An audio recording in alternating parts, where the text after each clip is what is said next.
In this video, we're going to talk about red flags. Red flags are signs or symptoms that indicate that you need to go see a doctor, and you need to see a doctor relatively soon.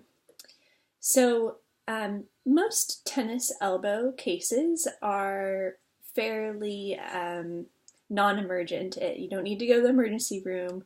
You don't even necessarily need to go to a doctor to have it diagnosed, because there are certain tests that you can do that can pretty much just confirm that you do have tennis elbow. But it's important to keep an eye out for red flags, because you really do want to know whether or not it's something more important, something more urgent you need to address.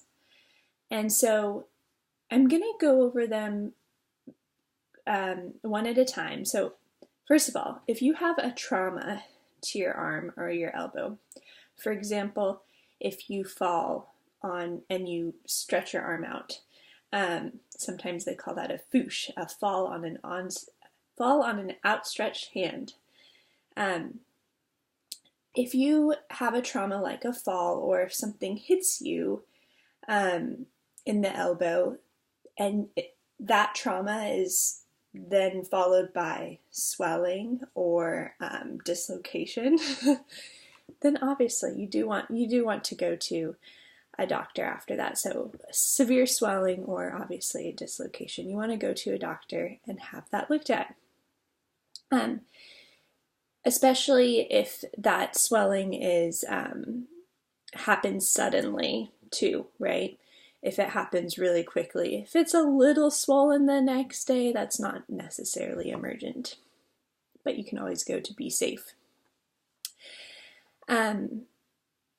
Another thing to look out for is if the elbow itself is hot to the touch. And so what I mean by that is if you were to touch it with your other hand, it would actually feel warmer than the rest of your skin. So warmer maybe than the skin on the other side. And with that, we just want to be sure that we don't have an infection or something along those lines of really severe inflammation that's actually changing the temperature of the tissue. So that's a little test you can do as well. So similar to swelling, if you have a rapidly increasing mass, a mass being maybe swelling, but it could also be something more firm feeling. And if it's increasing and you can tell minute by minute or hour by hour or even day by day that mass is increasing, you want to go to the doctor and you want to get that looked at. That's not normal for tennis elbow. Bleeding,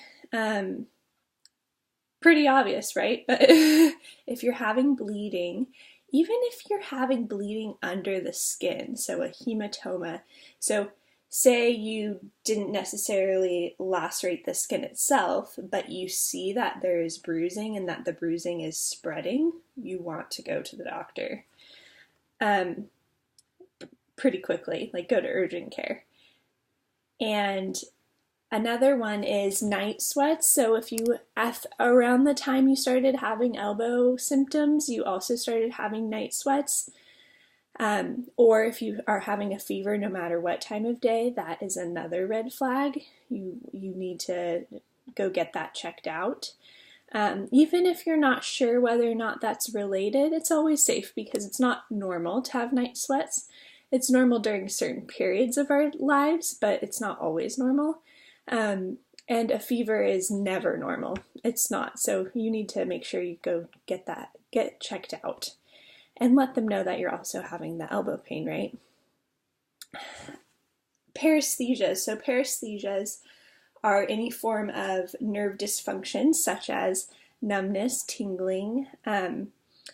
If you have paresthesias that come on and they stay, so they aren't going away, right? Everyone every once in a while has like, oh, my arm fell asleep, I slept with it in a funny position or whatever. But if you have numbness in your hand or your forearm that does not go away, that's an indication that a nerve is being compressed, it's being aggravated, you need to get that taken care of relatively quickly, because if that happens over a long period of time, that can cause some really serious long-term damage. So keep that in mind. Let's see. Okay.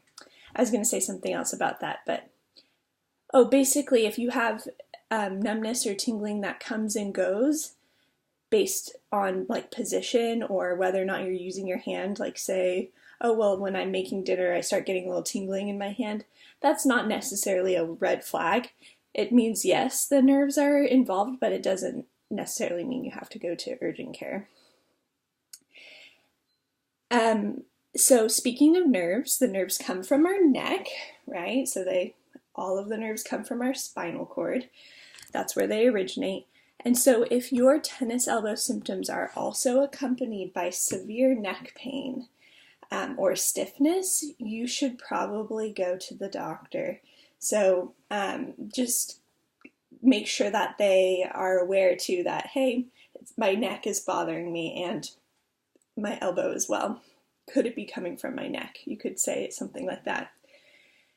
And yeah, so I think that's about it. If I think of any other ones, I will make sure to write it down. But I have to say this, of course, because it's the smart thing, right? When in doubt, go to the doctor. Like I said, most tennis elbow cases are not emergent, and they don't require a lot of medical intervention or even any medical intervention. A lot of these cases are very, very treatable, but every once in a while something else is going on, and it's better to be safe than sorry. So yeah, all right, hope that helps.